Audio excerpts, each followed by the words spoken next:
one of the reasons why so many students struggle with the speaking section of the TOEFL is that, unlike the reading and listening sections, you can't estimate your speaking score on your own. You need someone to listen to what you say, give you feedback, and tell you what you need to do to score higher. Just to give you an example, as part of the TOEFL prep course we created, I give consultations to students. And during these consultations, we evaluate their speaking and writing responses. And what I can tell you after listening to thousands and thousands of such responses, both during these sessions and in my one-on-one classes, is that the mistakes all students make are exactly the same.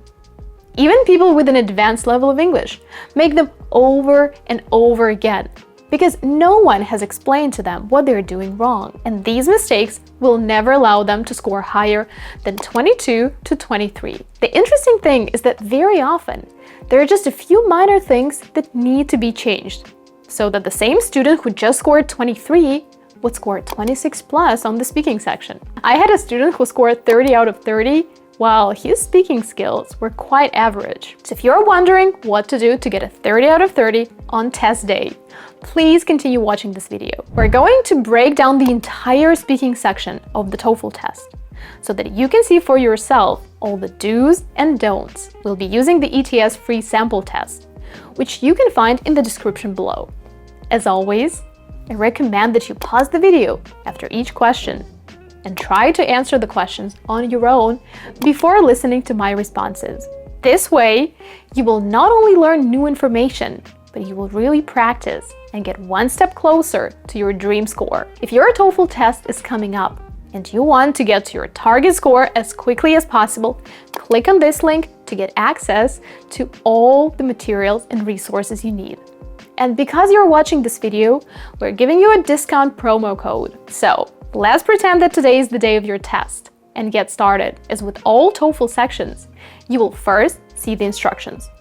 Then, the first task. You will see a question and you will have 45 seconds to answer it. The important thing is that you only have 15 seconds to prepare. So don't panic and use this time to your advantage. Let's give it a try. State whether you agree or disagree with the following statement. Then explain your reasons, using specific details in your explanation. Learning through online courses is more effective than learning in the traditional classroom setting. I absolutely agree that online classes are much more beneficial for learning. First of all, studying online saves a lot of time on your daily commute. I remember when my friend used to take a TOEFL prep course in downtown LA, he had to waste a couple of hours a day getting there and back. However, if he had prepared for the test online, he would have been able to invest all that time in taking practice tests and studying on his own, which would have allowed him to get the score he needed much faster. Second, distance learning also allows you to take courses from anywhere in the world, regardless of your location. You can earn a certificate or even a degree from top American universities while living in Australia, for example, which definitely opens up new opportunities. This task is usually the hardest for my students for a couple of reasons. First, they start to panic during the prep time and can't say anything during the answer time. Give me a thumbs up in the comments if this is your problem. Second, some students make the first introductory statement too long. For example, they might say something like, I absolutely agree that learning through online classes is much more beneficial than learning in the traditional classroom setting. And there are a couple of reasons why I have this opinion. This makes them waste a lot of time, and they can't elaborate on their reasons and examples. Some don't use transitions, such as on top of that, however, as a result. Others pause too much and say something like, I agree that online courses are much more beneficial for 2 reasons. And most struggle to come up with relevant reasons and examples. As you can see, there is a lot going on in those 45 seconds, which is why I usually devote most of my time during our consultations to this type of question. Now, let's move on to the second part of the speaking section. The next 3 questions are called integrated speaking questions, because you no longer have to think about what to say. You must read, listen, and then summarize what you read and heard. In question 2, you'll read a text about a change on campus, and then listen to 2 students discussing this change. Your task is to write down the main idea of the reading, what this change is about, and then listen carefully to one of the speakers in the conversation. This person will express their opinion about the change and give 2 reasons for this opinion. For example, I support this change because reason 1 and reason 2. Now, let's get down to business. Read the article from a university newspaper. You will have 50 seconds to read the article. Begin reading now.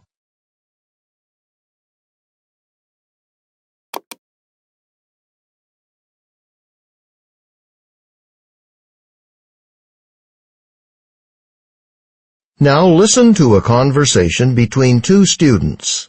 Hey, Sue, did you see this article? Yeah, I did.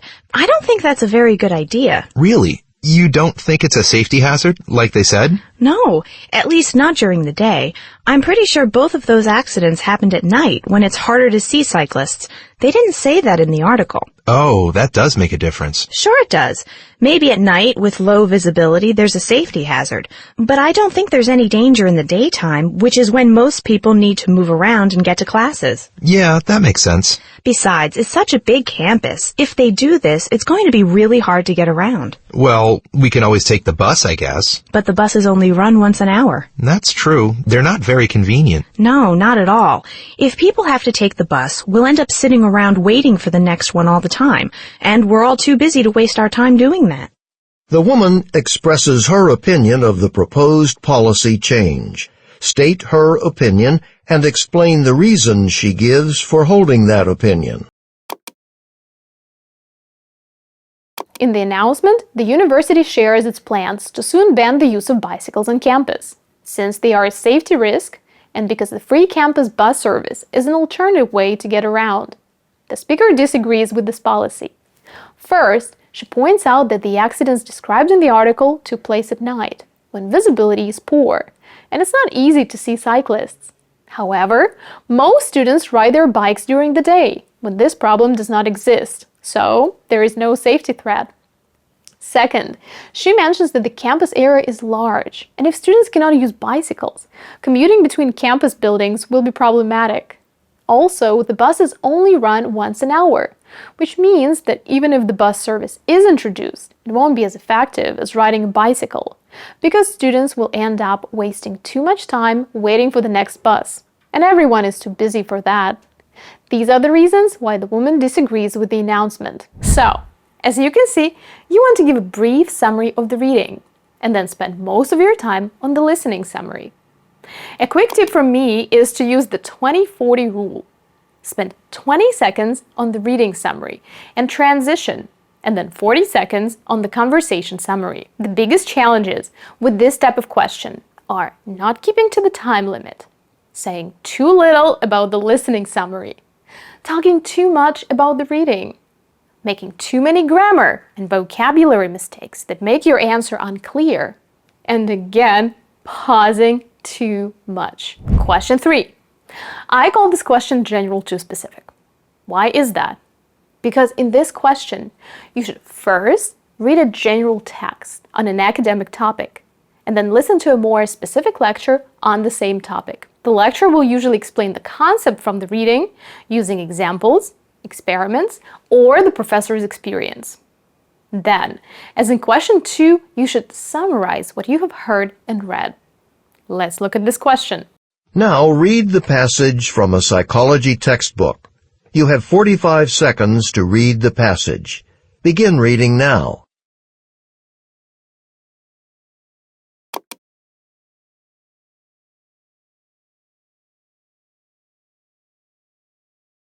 Now listen to part of a lecture on the topic in a psychology class. This happens all the time with kids in schools. Say there's a little boy or girl who's just starting school. Well, they're not really used to the rules about proper behavior for a classroom. So at the beginning they might, interrupt the teacher, walk around the classroom when they're supposed to be sitting down. Just misbehaving in general. Okay, but what happens? Well, the teacher gets angry with them when they act this way. They might get punished. They have to sit at their desks when everyone else is allowed to go outside and play. And they certainly don't like that. Soon, they'll learn that this kind of behavior gets them in trouble. They'll also learn that when they raise their hand to talk to the teacher and sit quietly and pay attention during class, they're rewarded.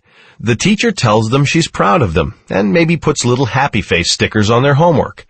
Now that their behavior gets a good reaction from the teacher, the kids learn to always act this way in class and not behave the way they used to.